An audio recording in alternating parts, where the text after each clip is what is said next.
Dans cette vidéo, nous allons faire le cours sur la loi exponentielle. Alors la loi exponentielle, c'est un type de loi à connaître. Disons que c'est une loi qui apparaît dans des phénomènes où on étudie la durée de vie, par exemple, d'un atome ou d'un composant électronique. Et elle porte son nom, cette loi, parce que la fonction de densité est définie à l'aide de la fonction exponentielle. Alors voyons la définition de la loi exponentielle. Alors on se donne un nombre lambda qu'on appellera paramètre de la loi.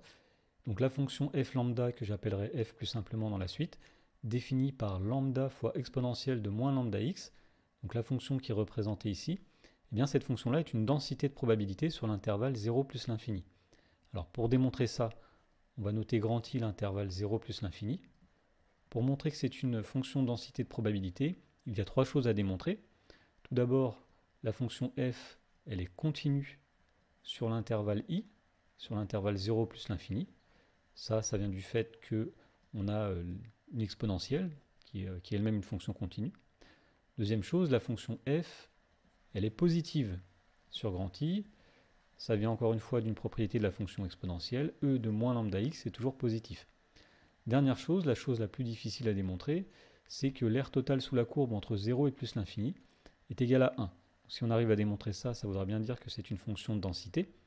Alors pour montrer que l'intégrale de 0 à plus l'infini vaut 1, on va d'abord calculer l'intégrale de 0 à t, où t est un nombre positif. Donc pour tout t supérieur ou égal à 0, l'intégrale de 0 à t de la fonction densité, f de x dx, eh bien c'est l'intégrale de 0 à t de la fonction lambda e de moins lambda x dx.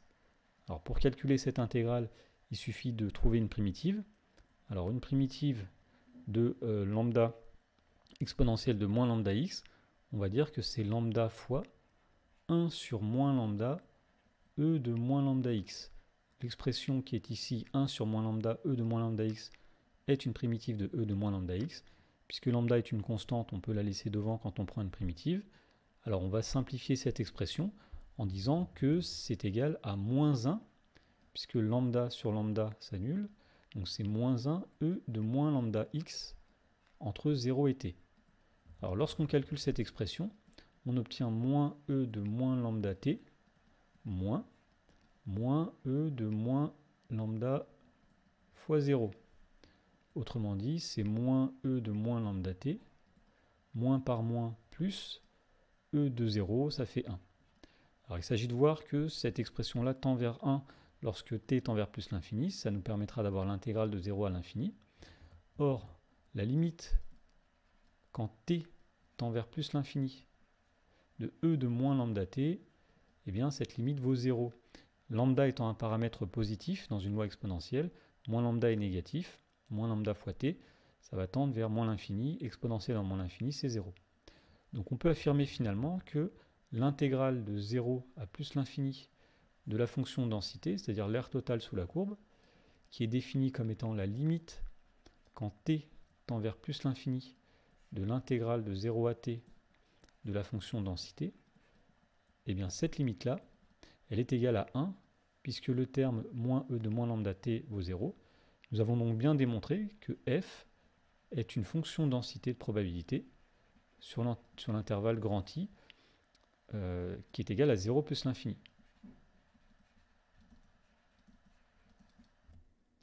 Alors une définition qui est à connaître, on dira qu'une variable aléatoire grand X suit une loi exponentielle de paramètre lambda, où lambda est un nombre strictement positif, si grand X possède pour fonction densité la fonction lambda e de moins lambda x qu'on a étudiée précédemment. Dans ce cas-là, on notera grand X tilde e de lambda. Ça voudra dire que x suit la loi exponentielle de paramètre lambda. Et donc il faut se souvenir que cette fonction densité possède la forme suivante. C'est une fonction qui est décroissante. Lorsque x vaut 0, ici l'image est égale à lambda. Et puis l'aire totale sous la courbe est égale à 1. Alors voyons un exemple concret d'utilisation de la loi exponentielle. Donc la loi exponentielle sert à modéliser plusieurs phénomènes physiques. Par exemple, chaque atome radioactif de carbone 14 possède une certaine probabilité de se désintégrer à chaque instant. Et donc la variable aléatoire grand X qui, à chaque atome de carbone 14, associe sa durée de vie en années, eh bien elle suit la distribution ci-contre. Cette fonction-là, qui représente la distribution des probabilités, eh bien c'est la fonction densité d'une loi exponentielle. Donc on voit qu'il est plus probable qu'une particule choisie au hasard ait une durée de vie de 50 ans, et qu'il est moins probable qu'elle ait une durée de vie de 300 ans. Donc pour voir cela, on voit que au-dessus de 50, l'aire sous la courbe est beaucoup plus grande que l'aire sous la courbe au-dessus de 300. Et donc le paramètre de la loi exponentielle dans ce cas-là est donné par cette expression, peu importe, mais en tout cas nous avons ici une loi exponentielle. Alors première propriété de la loi exponentielle, ce sont deux formules qui permettent de calculer des probabilités lorsqu'on sait qu'une variable grand X suit une loi exponentielle. Alors soit lambda un nombre strictement positif qui va être le paramètre, si grand X suit une loi exponentielle de paramètre lambda, eh bien P de X compris entre alpha et bêta, c'est exponentielle de moins lambda alpha, moins exponentielle de moins lambda bêta. Première formule. Deuxième formule à connaître, P de X plus grand que alpha, c'est exponentielle de moins lambda alpha. Alors pour démontrer ces formules, il s'agit de faire des calculs d'intégrale. On commence par dire que P de X compris entre alpha et bêta, eh bien c'est l'intégrale de alpha à bêta de la fonction densité associée à une loi exponentielle. Autrement dit, c'est l'intégrale entre alpha et bêta de lambda e de moins lambda x dx. Alors nous avions vu dans la définition de la loi exponentielle qu'une primitive de lambda e de moins lambda x, c'est moins e de moins lambda x, et donc nous allons le prendre entre alpha et bêta. Alors si on remplace x par bêta, on obtient moins e de moins lambda bêta, moins e de moins lambda alpha. On calcule pour obtenir la formule voulue, donc ça fait e de moins lambda bêta, moins par moins plus e de moins lambda alpha. Et donc on obtient bien la formule qui était donnée dans la proposition. Alors pour démontrer la deuxième formule, on va se ramener à la première finalement. On va dire que P de X plus grand que alpha, eh bien c'est 1 moins P de X compris entre 0 et alpha. Alors pour comprendre ça, on trace la fonction densité associée à une loi exponentielle. Ici, nous avons alpha. On cherche l'aire sous la courbe après alpha, P de X plus grand que alpha. Eh bien, il suffit de prendre l'aire totale sous la courbe, c'est-à-dire 1, moins l'aire comprise entre 0 et alpha. Alors, à quoi ça sert d'utiliser ceci? Eh bien, on peut utiliser les formules précédentes. P de grand X compris entre 0 et alpha, d'après la formule qu'on vient de démontrer, c'est E de moins lambda fois 0, moins E de moins lambda fois alpha. À partir de là, on a quasiment terminé. On commence par dire qu'on a 1 moins E de moins lambda fois 0, c'est 1, moins E de moins lambda alpha. 1 moins 1, 0, moins par moins plus, il reste donc E de moins lambda alpha. Alors une autre propriété de la loi exponentielle qui est à connaître, c'est une formule qui donne son espérance. Alors la propriété dit que si grand X suit la loi exponentielle de paramètre lambda, eh bien l'espérance de grand X, c'est 1 divisé par lambda. Alors la formule est plutôt simple, nous allons la démontrer. La démonstration est un peu plus compliquée. Alors tout d'abord, il faut se souvenir que l'espérance de grand X, c'est l'intégrale de 0 à plus l'infini de x f de x, où f est la fonction densité. Autrement dit, une intégrale de 0 à plus l'infini, c'est limite quand t tend vers plus l'infini de l'intégrale de 0 à t de x f de x dx. Alors si on réécrit ça en remplaçant f par son expression, la fonction densité de la loi exponentielle, c'est lambda e de moins lambda x. Donc il s'agit de calculer l'intégrale de 0 à t de x fois lambda e de moins lambda x dx. Autrement dit, si on remet dans l'ordre, c'est la limite quand t tend vers plus l'infini de l'intégrale de 0 à t de lambda x e de moins lambda x dx. Alors l'idée pour calculer cette intégrale, c'est de trouver une primitive de la fonction qui est ici. Le problème, c'est que cette fonction-là est un peu compliquée, et trouver une primitive n'est pas une chose simple. Alors une méthode à connaître dans ce cas-là, c'est qu'on va chercher une primitive sous une certaine forme. Alors on va chercher une primitive grand F. Donc on cherche une primitive de la fonction qui a x associe lambda xe de moins lambda x, et bien sous la forme grand F de x égale Alors ax plus b, facteur de e de moins lambda x. Voilà, donc on va chercher une primitive qui s'écrit sous cette forme-là, où a et b sont à déterminer, où a et b sont deux paramètres qu'il va falloir déterminer. Alors l'idée pour trouver une primitive sous cette forme-là, ça va être de calculer la dérivée de grand F, ensuite de dire que la dérivée de grand F doit être égale à cette fonction qui est ici. Par identification, on pourra trouver a et b. Alors commençons par calculer la dérivée de grand F. On va dire que pour tout x appartenant à l'intervalle 0 plus l'infini, eh bien grand F' de x, c'est égal, puisque grand F est un produit, nous allons appliquer la formule de la dérivée d'un produit.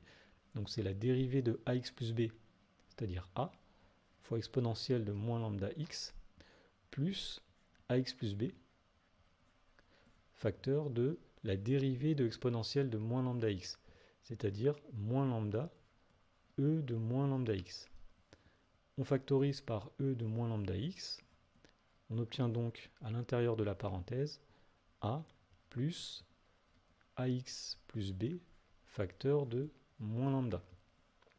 On va développer et regrouper les termes dans la parenthèse. Alors les termes en x, nous avons ax fois moins lambda, donc moins lambda ax. Les constantes, il y a a, b fois moins lambda, donc moins lambda b, e de moins lambda x. Voilà, donc nous avons trouvé la dérivée de grand F. Nous allons maintenant dire que grand F est une primitive de la fonction qui a x associe lambda x, e de moins lambda x, eh bien si l'expression qui est ici est égale à l'expression qui est ici. Donc on dira que grand F est une primitive si et seulement si. Donc grand F est une primitive si et seulement si, eh bien moins lambda ax plus a moins lambda b, e de moins lambda x est égal à lambda x, e de moins lambda x. Alors, on peut simplifier à partir de là les exponentielles des deux côtés. Il reste donc moins lambda ax plus a moins lambda b qui doit être égal à lambda x. Alors, à partir de là, on fait une identification. On va dire que ces deux polynômes sont égaux. Si le coefficient devant x ici, donc moins lambda a, est égal au coefficient devant x ici, lambda. Autrement dit, on obtient la première équation moins lambda a égale lambda. Et il faut aussi que le deuxième coefficient, donc le terme constant, a moins lambda b, soit égal au terme constant à droite, c'est-à-dire 0. Alors pour résoudre ce système, c'est plutôt facile entre guillemets pour la première ligne, puisqu'on a directement a. A c'est lambda divisé par moins lambda, c'est-à-dire moins 1. Une fois qu'on a a, on peut trouver b, puisqu'ici a égale moins 1, on peut le remplacer, moins lambda b, qui doit être égal à 0. Autrement dit, a est égal à moins 1, et b est égal alors à 1, on fait passer moins 1 de l'autre côté, 1 divisé par moins lambda, c'est-à-dire moins 1 sur lambda. Autrement dit, nous avons trouvé que la fonction grand f définie par grand f de x égale donc moins x moins 1 sur lambda e de moins lambda x, eh bien cette fonction-là, c'est une primitive de la fonction dont on veut calculer l'intégrale entre 0 et t. Donc c'est une primitive de la fonction qui a x associe lambda x e de moins lambda x. Alors maintenant qu'on a une primitive de la fonction qui a x associe lambda x e de moins lambda x, nous sommes en mesure de calculer l'intégrale et donc l'espérance. Alors on va commencer par dire que pour tout t positif, eh bien l'intégrale de 0 à t de lambda x e de moins lambda x dx, eh bien c'est grand f de t moins grand f de 0, où grand f est la fonction que nous avons déterminée précédemment. Alors grand f de t c'est moins t moins 1 sur lambda e de moins lambda t. Grand f de 0 c'est moins 0 moins 1 sur lambda e de moins lambda fois 0. Alors on développe le premier terme, moins t e de moins lambda t, moins 1 sur lambda e de moins lambda t. Le terme de droite, donc moins 0 moins 1 sur lambda moins 1 sur lambda, moins par moins plus 1 sur lambda. L'exponentielle de 0, c'est 1. Alors à présent, pour calculer l'espérance, il nous faut calculer la limite de cette expression. Alors, le terme qui est au milieu, on voit qu'il tend vers 0 quand t tend vers plus l'infini. Le terme de droite, il tend vers 1 sur lambda, c'est une constante. Le terme de gauche, c'est un peu plus subtil, en fait, c'est une croissance comparée, puisque on peut écrire ceci sous la forme, donc, moins t divisé par e de lambda t. Donc, moins 1 sur lambda, e de moins lambda t, plus 1 sur lambda. Alors ici, nous avons une croissance comparée, et cette expression-là va tendre vers 0. La limite, quand t tend vers plus l'infini, donc de moins t sur e de lambda t, c'est 0, par croissance comparée. Nous avons la limite du premier terme. Donc ça, c'est une croissance comparée. Deuxièmement, la limite, quand t tend vers plus l'infini, du terme moins 1 sur lambda, e de moins lambda t, c'est 0. Par exemple, quand t tend vers plus l'infini, moins lambda qui est négatif va faire que moins lambda t tend vers moins l'infini, exponentielle en moins l'infini tend vers 0. Donc on en déduit de tout ça que l'espérance de grand X, qui est la limite quand t tend vers plus l'infini de l'intégrale de 0 à t de x f de x dx, c'est-à-dire la limite du terme que nous avons calculé, c'est-à-dire la limite de moins t sur e de lambda t moins 1 sur lambda, e de moins lambda t, plus 1 sur lambda, et bien cette limite, elle est égale à 1 sur lambda. Alors faisons un exemple pour appliquer les formules que nous venons de voir dans ce chapitre. Alors la durée de vie d'un atome de carbone 14 suit une loi exponentielle de paramètre lambda, donc on l'avait vu dans un exemple précédent. Son temps de demi-vie est estimé à taux égal 5868 années. Donc la demi-vie, c'est ce qu'on appelle la médiane, autrement dit, la probabilité que x, la durée de vie de l'atome, soit inférieure à 5568 ans est de 1,5. Première question, on demande de déterminer le paramètre lambda de cette loi exponentielle. Alors on va exploiter le fait que p de x inférieur à 5568 est égal à 1,5. Alors on va utiliser une formule que nous avons vue précédemment. P de x inférieur ou égal à 5568, c'est P de x compris entre 0 et 5568, et cette probabilité doit être égale à 0,5. Alors nous savons, puisque nous sommes dans le cadre d'une loi exponentielle, que c'est e de moins lambda fois 0 moins e de moins lambda fois 5568, et cette expression doit être égale à 0,5. Alors, e de moins lambda fois 0, ça donne 1. Ici, l'expression est égale à 1. Donc 1 moins 0,5, donc ça va donner 0,5. On a regroupé les constantes à gauche. Et nous allons mettre le terme moins e de moins lambda fois 5568 de l'autre côté. À partir de là, il suffit d'utiliser la fonction logarithme pour pouvoir faire disparaître cette exponentielle. Donc on obtient ln de 0,5 qui est égal à ln de e de moins lambda fois 5568. Il reste donc moins lambda fois 5568. Donc nous pouvons en déduire lambda à présent en divisant par moins 5568. Et donc lambda est égal à ln de 0,5 divisé par moins 5568. Avec une calculatrice, on trouve environ la valeur 1,2 fois 1,24, disons 1,2 fois 10 puissance moins 4. Alors dans la question numéro 2, on nous demande quelle est la probabilité que la durée de vie d'un atome de carbone 14 soit comprise entre 200 et 400 ans. Autrement dit, ce qu'on veut calculer, c'est P de x compris entre 200 et 400.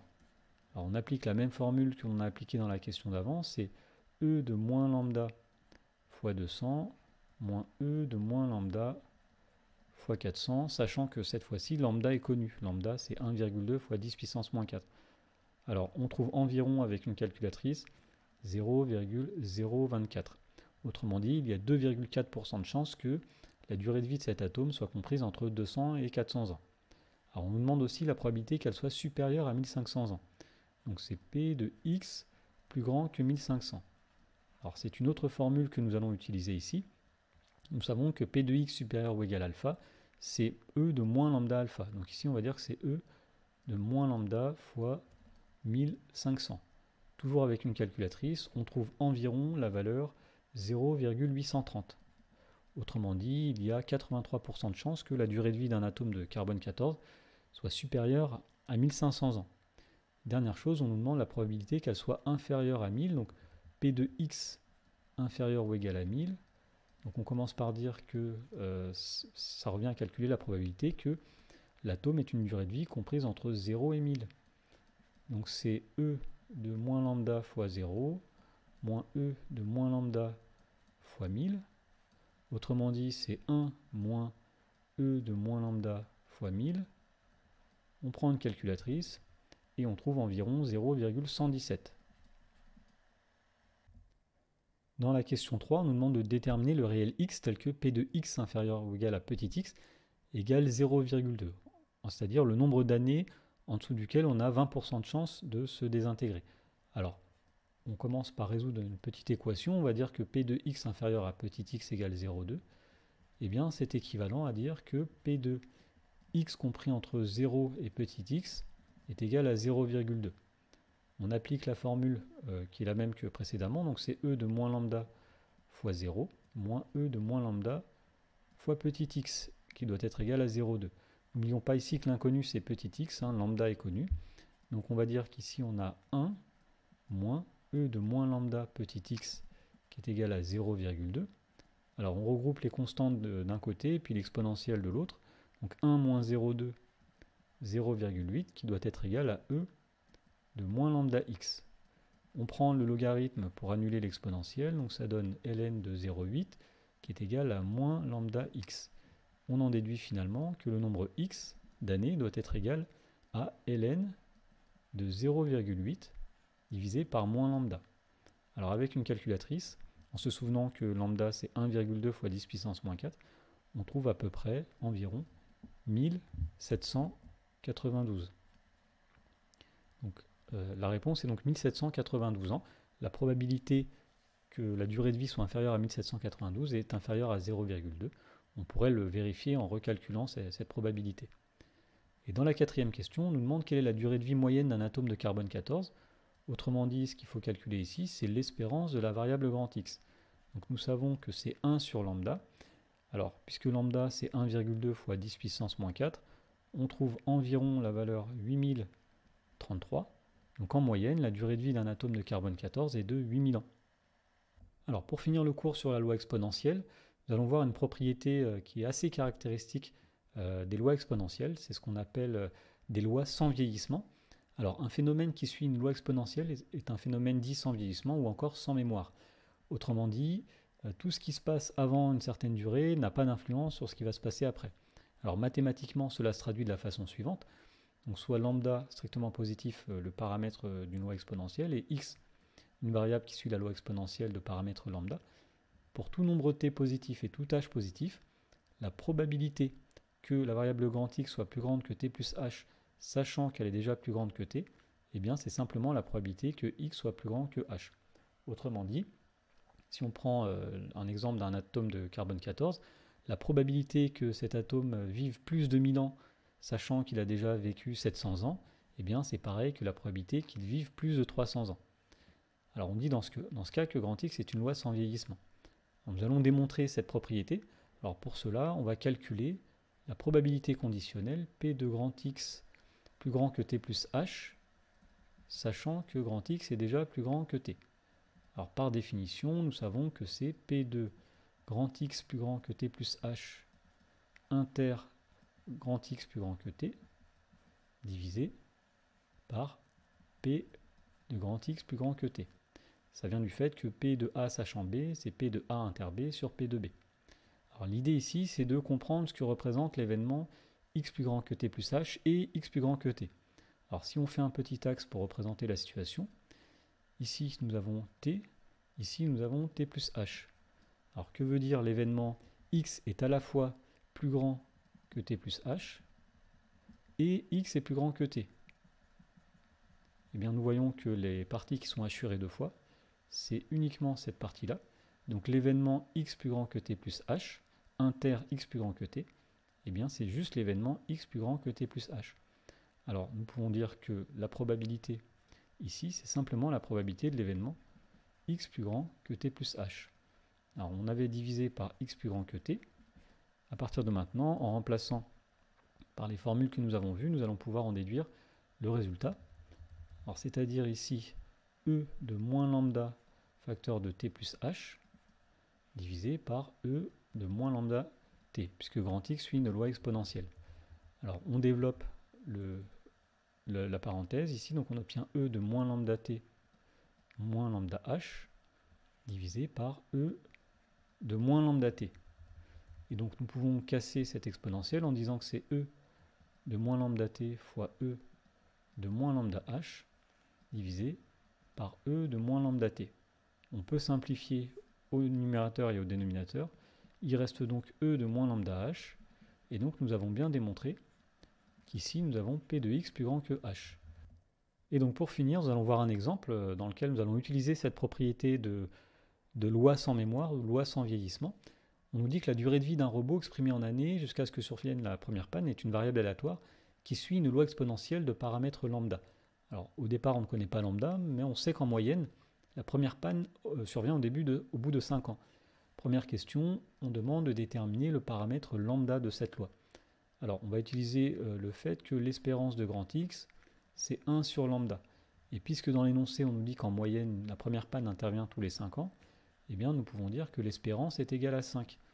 Donc 5 est égal à 1 sur lambda, donc nous pouvons en déduire que lambda c'est 1 sur 5, c'est-à-dire 0,2. Nous avons le paramètre de la loi.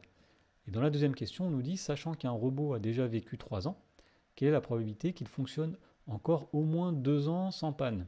Donc ce qu'on va calculer ici, c'est la probabilité, sachant que la durée de vie est plus grande que 3 ans, donc la probabilité que la durée de vie soit plus grande que 3 plus 2 ans. Donc c'est-à-dire que le robot est une première panne pas avant au moins 2 ans. Alors d'après la propriété que nous venons de voir, nous pouvons dire ici que c'est p de x plus grand que 2. Tout recommence à 0 à partir de 3 ans. Dans le cadre d'une loi exponentielle, nous avons donc des lois sans mémoire. Donc sachant qu'il a déjà vécu 3 ans, eh bien à partir de 3 ans, on recommence à 0. Alors ici, nous avons la formule qui dit que c'est e de moins lambda fois 2, et on trouve à peu près 0,67. Et donc il y a 67% de chances qu'il vive encore au moins 2 ans, sachant qu'il a déjà vécu 3 ans.